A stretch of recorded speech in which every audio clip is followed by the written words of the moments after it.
आरो बर' कसारि welfare autonomous council मोननैजों जथायै दिनैनि हाबाफारिखौ खुंफुंदों। बर'नि नैथि बर' गोरोबथा बिटिसि एकर्ड जायखौ जोङो बुङो, बे बिटिसि एकर्डनि दफाफोरनि सायाव जिखिनिया मावफुंजाबाय आरो माखासेया मावफुंजानो दङ, बिनि सायाव मोनसे सावरायलायनाय मेलबो जों लादों। फुंनि समाव बड'फा उपेन्द्रनाथ ब्रह्मनि मुसुखानि जिङाव बिबार बावनाय बे हाबाफारिया जानानै थाङो। बिबारखौ बावजेननानै होदोंमोन मुस्रि बिरेन्द्र कुमार ब्रह्म, जोहोलाव नीलेश्वर ब्रह्म आरो सानजारां लकेश्वर ब्रह्म बान्था मोनगिरि बिथाङा।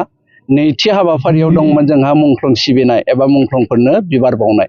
बे हाबाफारिखौ जागायना होदों बर' कसारि वेलफेयार अट'नमास काउन्सिलनि मानगोनां लेङाइ मासिगिरि सृजन बसुमतारी बिथाङा। दा गेवलां मेल मोनसे जोंहा इतिमধ্যे जागासिनो दङ। बे गेवलां मेलाव जोङो बिएसि एकर्ड, बिटिसि एकर्ड आरो बड' गोजोन गोरोबथा मोनथामबो गोरोबथानि दफाफोरनि सायाव मोनसे सावरायलायनाय मेल जोंहा जागासिनो दङ। बर'नि जारिमिनाव मोनसे बाथ्राखौ बुंनांगोन जे जेसेबां दफाफोर बर'नि मोनथाम एकर्डआव लिरनानै दङ, बे गासैबो दफाया जाफुंथारनांगोन आरो बे गासैबो दफाखौ मावफुंनानै होनो थाखाय दिनैनि तारिखआव जोङो आसाम सोरखार आरो भारत सोरखारनि खाथियाव दाबि दैखांदों। बिटिसि गोरोबथानि जाय दफायाव लिरनाय दङ कार्बि आंलंनि बर'फोरनि एसटि हिल स्टेटास होनाय, बे जाफुङाखै दिनैसिमबो। बेखौ जाफुंहोथारनांगोन आरो बर'नि बिटिसि एकर्डनि जोहै जि मोनसे बिटिसि क्रिएसन जादों, बे बिटिसिया बर'नि थाखाय मोनसे बिथा। जोङो दिनैनि तारिखआव बेखौनो खौसेथि बर' सुबुं आफादनिफ्राय बुंनो लुगैयो, बर'नि जारिमिनाव जे मोनथामबो दफाहा मोनसे बेसेन गोसा आरो मोनथामबो दफाखौ जाय बिथांमोना खालामदोंमोन, बै बिथांमोनखौ गोसोखांनांगोन आरो बिथांमोनखौ साबायखर बावनांगोन।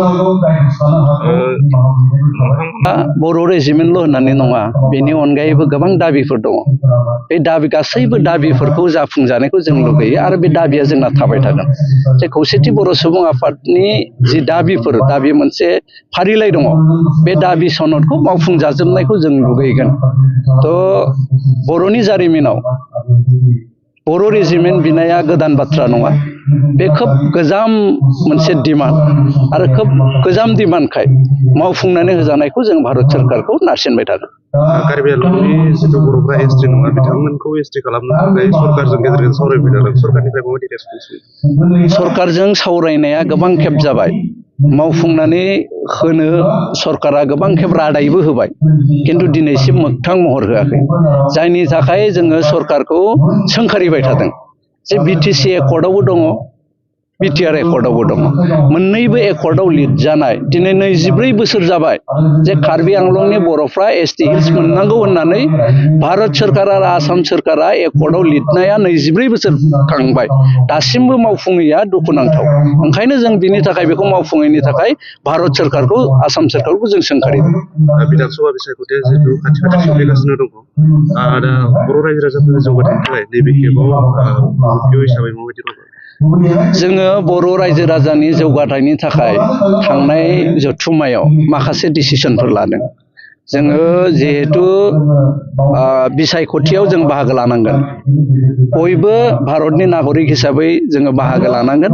जोंनि बर'नि थाखाय जाय राजनैतिक हान्जाया खामानि मावगोन, बेबायदि राजनैतिक हान्जाखौ मदद होगोन होननानै जों खौसेथि बर' सुबुं आफादा जोङो बुंदों।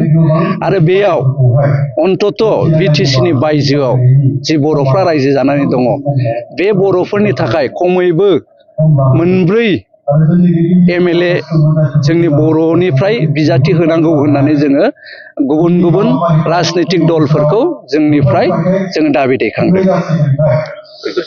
दाबिखौ मानियाब्ला सारमोनहा दाबिनि सायाव दाबिनाया जोंनि दायित्व, जों दाबिदों। बेखौ मावफुंनांगौआ गुबुन गुबुन राजनैतिक हान्जाफोरनि आरो दोलोनि। जों बिसेसके मोनसे खोथाखौ खुलायै बुंनांगोन, जों जिहेतु बिजेपिजों खाथि सोमोन्दो लाखिनानै हाबा मावदों, गतिके 1 नम्बराव जोङो बिजेपि दोलोखौनो बुंदों जे जोंनि गोसो बायदियै जोंनि खामानिफोरखौ मावफुंनानै होआबा एबार जों नोंथांमोनजों खामानि मावा बे बाथ्राखौ जों इतिमध्य बुंदों आरो बिभिन्न लेभेलाव चर्चाया जादों आरो मानगोनां बिजेपिनि दैदेनगिरि बिथांमोनहा जोंनि दाबिखौ मान होनानै हाबा मावनायनि खोथाखौबो बिथांमोना बुंदों जिहेतु बिसायख'थिया एसे सम दंबावो जोङो गोबां खेब हयथ' रायलायनो मोनबावगोन जोङो आसाबादि जे जोंनि बिटिसिनि बाहेरानि बर'नि जौगाथायखौ नायनो थाखाय अन्तत नैबे बिसायख'थियाव जों जोंनिफ्राय जोंनि लुगैनाय बायदि मावग्रा जोङो बिजाथिफोर मोनगोन सासे एमएलए बिबाय थादों नोंथांमोननिफ्राय बर' हिसाबै बे जायगायाव बबेयाव होगोन गलाघाटआव होगोन ना धेमाजियाव होगोन जोङो दासिमहालागै बे समस्थिखौ डिफाइन खालामाखै जों बिजेपिखौ बुंदों बिजेपिजों जिहेथु जों खामानि मावबाय थादों जों बिजेपिखौ सिदायै बुंदों बर' बिजाथि नांगौ जोंनो दा बिथांमोनहा जुदि होनोबा बिनि उननि सरसाया बबेयाव जों बिगोन बे बाथ्राखौ जों डिसक्ल'ज खालामलायथ'वाखै खिन्थु जोंनियाव मोनसे एसेसमेन्ट दङ जिहेतु गोबां समस्थियाव बर'आ देरहानो हायो दिनै बै समस्थिफोरखौ जोंनि बर' मानसिखौनो बिजाथि होनांगौ होननानै जों बुंबाय थादों